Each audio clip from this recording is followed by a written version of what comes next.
My name is Vincent Brusco, and I live at 6303 Atlantic Avenue in Ventnor, right next door. My problem is with the street sweeper. He comes by Atlantic Avenue, street in which I live, every week, and that's fine. However, there are no postings there to say no parking. Consequently, there are cars there, and usually on a weekend there's a lot of trash from the beach people. I'm sure it's not Ventnor people, visitors. But anyhow, I had brought this up to the previous administration, who was going to look into it, but unfortunately nothing was ever done. If there were signs posted, there would be no cars there, and the street cleaning could be done properly. On Ocean Avenue, which is right behind my house, they have signs posted, and they do enforce it. The street's always immaculate, very clean. So I would like to see something done about posting no parking on the Atlantic Avenue for whatever stretch is involved, because I understand there are postings up further along Atlantic Avenue in 6800 block or so. But there are none down here, and that's the complaint I have. I'd like to see if something can be done about it. The only thing I know about is I live on Atlantic Avenue also, and sometimes during the past administration, all of the signs for street cleaning and moving your vehicle were taken down, and I don't know why. So I'll check when and find out. I'm sorry, I didn't catch that last part. All the signs for street cleaning, moving your car, were taken down for some reason, and I don't know why. But I will check on it, and if you'll after the meeting, give me your phone number, I'll get back to you. Yeah, because you can see that the street cleaners have to go in and out weaving. And if I could, I'd like to bring up one other issue. Sure. And that's on Ocean Avenue, the gutter section, you know, the section between the curb and the street itself was about 18, 20 inches wide. It's in places it's gouged so that you have 4 inches, a 4-inch drop. A lot of water accumulates there. If you're trying to park along there, you hit that bump in the dark, and it creates problems for your front end alignment. So perhaps that's something I can ask the commissioners to look into. Absolutely. We'll look at it. Okay? Thank you. Thank you. Someone else? I have somebody right here. Good. I'll be quick. Age before beauty.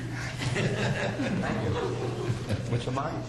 I don't believe you said that. My name is Chuck Lieber. I live at 5804 Boardwalk. Last night at 10 minutes after 7, a police officer on the boardwalk asked me if I would stop riding my bike. I know the signs are well posted, which say I can ride my bike in the morning between 6 and 12 when the boardwalk is mobbed on a weekend. But if 10 minutes after 7, when there was nobody on the boardwalk, I was asked to leave the boardwalk. Now, there might be a reason for this, in which case I'll never bring up the issue again, but I find it very difficult to believe there can be any answer why I can't ride my bike on the boardwalk after 7 o'clock. That's an easy answer. Posted on the signs. I know. That in the summertime, you can only ride from 4 to 7 during the weekdays. That wasn't my question. I can read. Huh.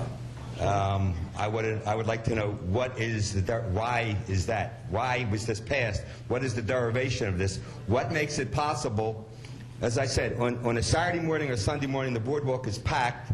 You have children riding their bikes who don't look. You have people speeding down the boardwalk. That's all right. But when there's nobody on the boardwalk, why can't I ride my bike then? I'm asking why, not why they're posted. I want to know why that's the ordinance. It's a law, and it's passed long before we were here. So if you have an objection to it, I certainly don't find anything you're saying wrong. Just a Ventnor city law? Yeah, it's a Ventnor city ordinance. Yes, sir. Would you visit that law and see if there's any possible reason to keep it intact? I think the commissioners and myself will all visit every law that anybody has an objection to. Would you do this one quickly? Thank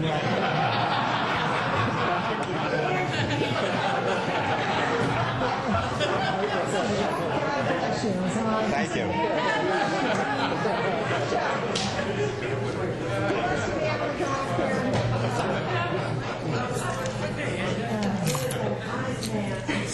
Yes, Mr. Albert Brown. John Battaglia Jr., 207 North Wissahickon. It's the first time I get to address the new reigning board, and it's nice to see you guys. I've spoken to the city clerk, and I'm glad I'm here on a day when we were concerned about lots and cleanness in the city and so forth. We've got a problem that needs to be rectified by an ordinance passed within our city to take care of people who are overly enthusiastic about feeding wild animals within the city. And I'm talking about geese, ducks, and of course their friends, the pigeons.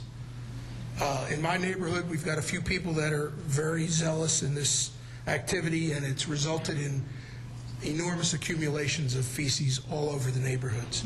People's new roofs are stained, and I came and spoke to our city clerk, and she was very receptive to it, sent me down to the code enforcement office.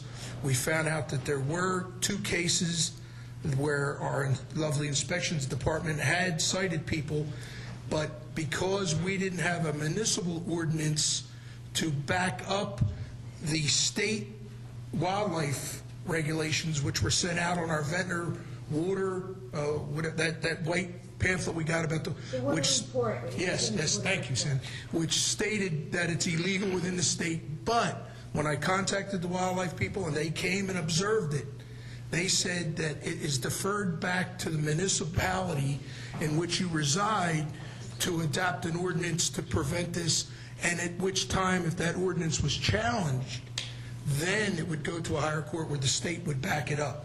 So all I'm asking at this time, and I'm sorry, I know this isn't the workshop session, that if you would in the future, and not quite as fast as the bicycle ordinance, but with some expediency, please look to perhaps give us some relief in this respect, because it's really driving me crazy. I mean, honest. And I've lived here. We'll put it on our I've next lived here workshop 55 years, discussion. and really, it's brutal. Wait to see how fast they're going to do. Okay, we'll put it on after our next workshop. Thank you very much. Thank you very much. Appreciate it. There you go, Mr. Brown.